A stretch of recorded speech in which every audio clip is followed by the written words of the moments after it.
Assalamu alaikum. Good morning, everybody at Taranjal, and welcome to the first episode of BYALAH. Education isn't solely about information, it's a method of forming connection with those around us, students and teachers alike. That's why we here at Taranjal Social Club, we are breaking the ice between our students and those who deliver our knowledge. What are the challenges you face as a supervisor? Okay, I think you have to welcome me at first. So I will welcome myself to your program, and I'm very happy.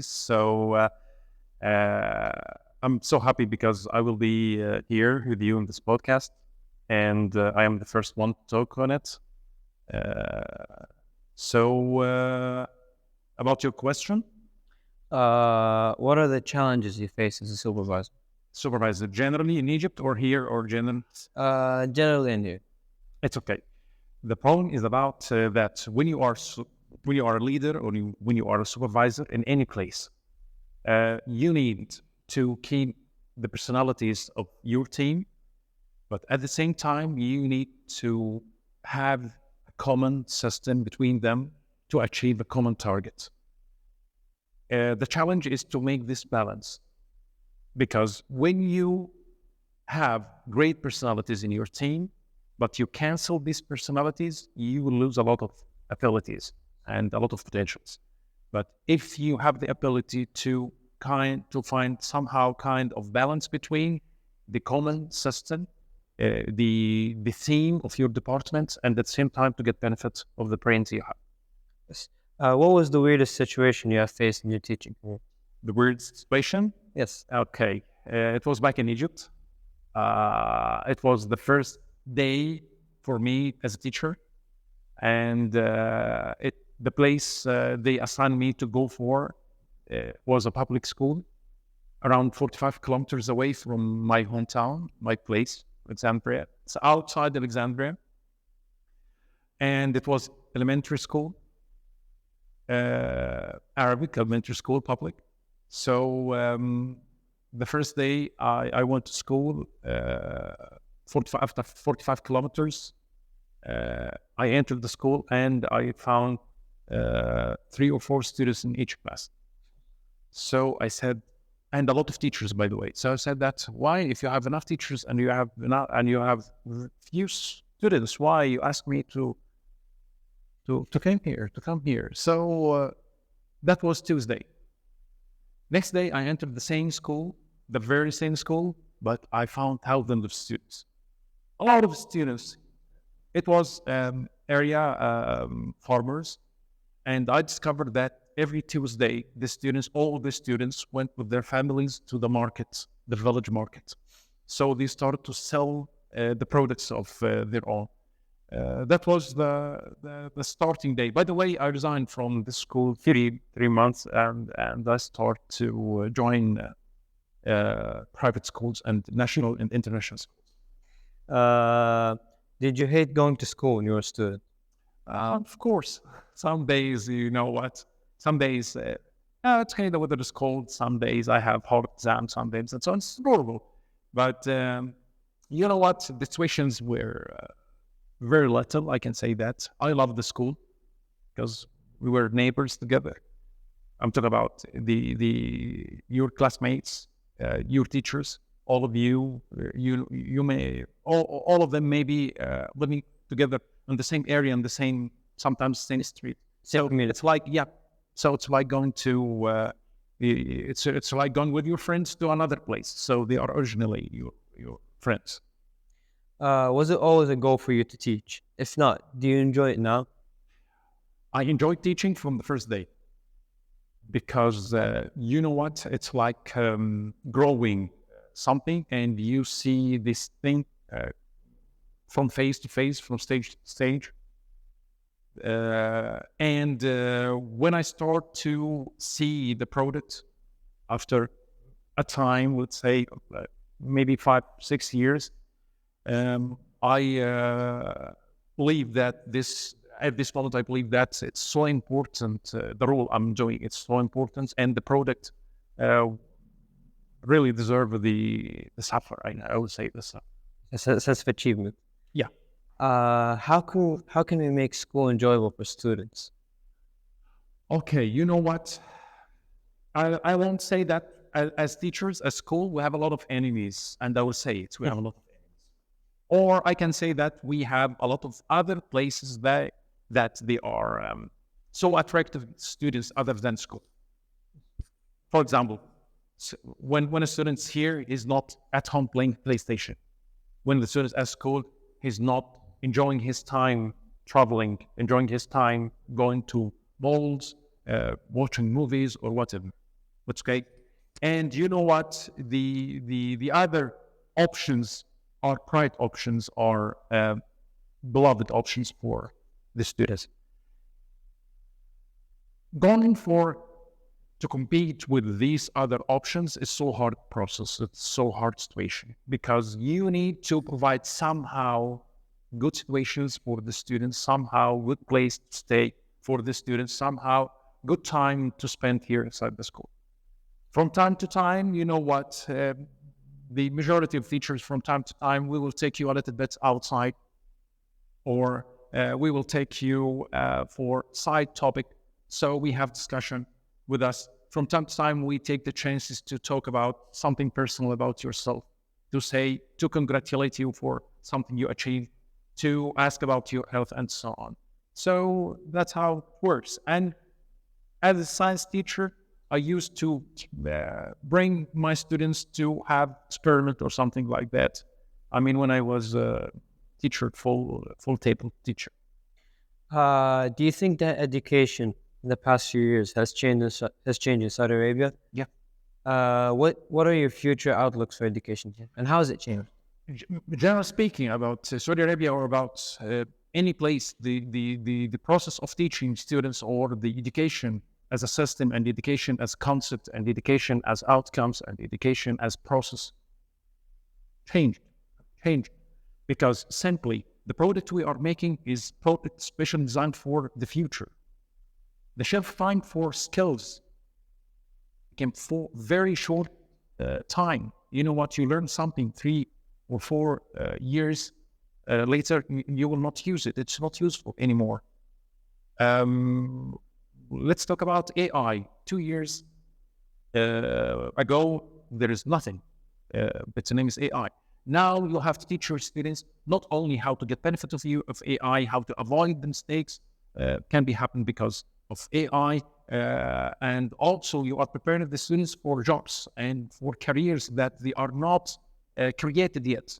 So it's so important to teach them how to have the skills to adapt and how to have the basic skills and have the important skills to live in the next, I can say, 30 years. It's so critical and challenging. Students often procrastinate on studying. What do you think they could do to stop that? And do you believe that it's a sign for student being careless? You know what? It's like a personality. It's not about only the study. In many cases, you found that one of the students lack motivation. When you ask him what you want to do and when you finish your study, no clear answer I have. So it's so important to have targets. It's so important to have full understanding for your future, what you want actually to do, what you want to be. You have a good image about yourself in 30s, in 40s, and so on. Because I think we will all agree that if you will go for the future, you have to take a good education with you. Without going without this good education, it is the same like going to the war without carrying the needed weapon. What, in your opinion, characterizes bad students, and how do you deal with them? Characterize Bad students. bad students? Yes. Okay. You know what? We need first to define what is meant by bad students. You mean academically bad students? Yes, underachieving students. Underachievers, low achievers, Yes. okay, students with challenges about teaching. I prefer to say that they are students with the challenges about achieving Yes. good marks and so on. Because you know what? If I will say a conclusion about teaching more than 22 years in teaching, all students are good students. All students have the ability to learn. All students have the ability to achieve. It's okay. It's only about to provide them with the circumstances, provide them with the process where they can achieve their own goals. But as I said before, they have to know what they actually want to do, number one, and they must be motivated to achieve it. If these two components are available, the third component will by its turn, it will be available. How do you deal with these students? How? How do you deal with these students? I don't know I don't understand the question. How do you act with these students? How do you make them into overachievers other than underachievers? Yeah, it's okay. First of all, you know what? If you identify the obstacles, if you identify what prevent them from being good achievers or high achievers, it's okay. At what we call in education, if you go for a diagnosis or you identify the weakness point, now you can free them so that they can move forward and achieve the goals you want them to achieve. What, in your opinion, characterizes a good student? Good students, first of all, have high expectations. Number one, will give 100% of his effort to achieve the goal. And you know what? Identify or have the ability to differentiate between what is good and what is bad. And what is the consequences of every action. Anything you will do, this is a cause. This cause will have definitely an effect. It's okay. If you make the correct link between the actions you are making and the results you will have, you have the ability now to decide. If I take these actions, I will go for these destinations. I will go for these results. If you accept the results, that's okay. Do you think that it's fair that students are forced to decide on their futures at 17? Yeah, 17 is not that young age, by the way. Look to the history. A lot of people make change in the history while they are 18. You know about Sahaba of Prophet Muhammad sallallahu alaihi wasallam. Rasul said, "Nusirtu bil-shabab." So 17 is not that young age. No, you are not talking about 8 years old kid. You are talking about 17. I will go below 17, starting from 10 and above, and going. You have to know exactly, at least at this phase or at this stage, what you can go for after that. Most students don't know what are the majors they like and which they don't. Yeah. What are the reasons behind that in your perspective, and how could students pick their major? Okay, the process to identify what actually your prepared major or how can you see yourself in one of the careers or whatever. It's not happening just like that. It's not happening just by time. You need to, number one, read about many things to identify the other options, all the options. You need to read. Reading is so important. You need to be updated about the news. You need to be updated about what is happening in the world. You need to know people. You need to create network. When I say creating network, when you go for, let's say, universities like a visit or something like that, offerings or scholarships and so on, when you start to hear from people in different branches of science or in different careers, you can say that that's okay. I like this. I want to be like this man. I will talk about myself. I decided to study chemistry because my ideal exemplar or person was my uncle, and he was famous chemist in Alexandria. So I said that it's okay. I will be like him. Do you think schools could help with this process?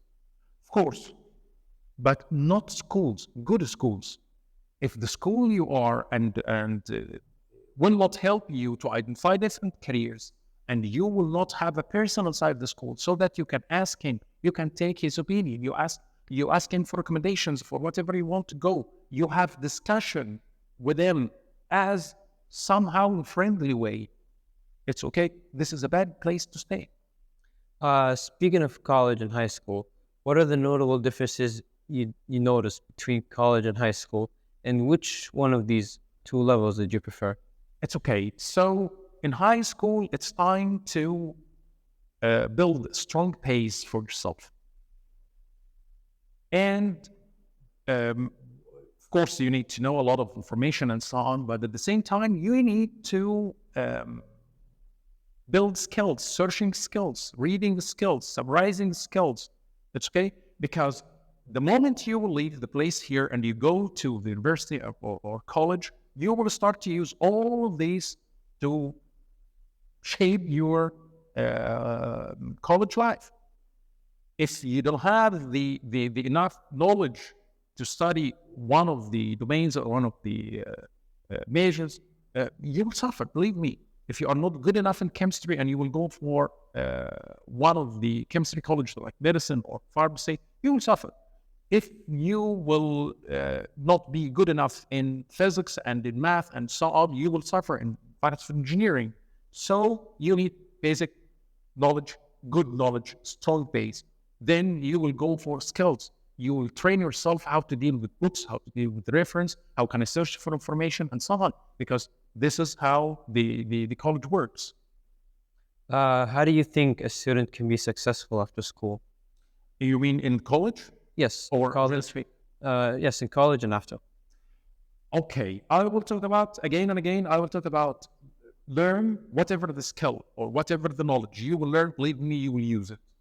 That's okay. So I will not ask you to just going for learning and nothing else. No, enjoy your time, network well, try to learn more about life outside the school.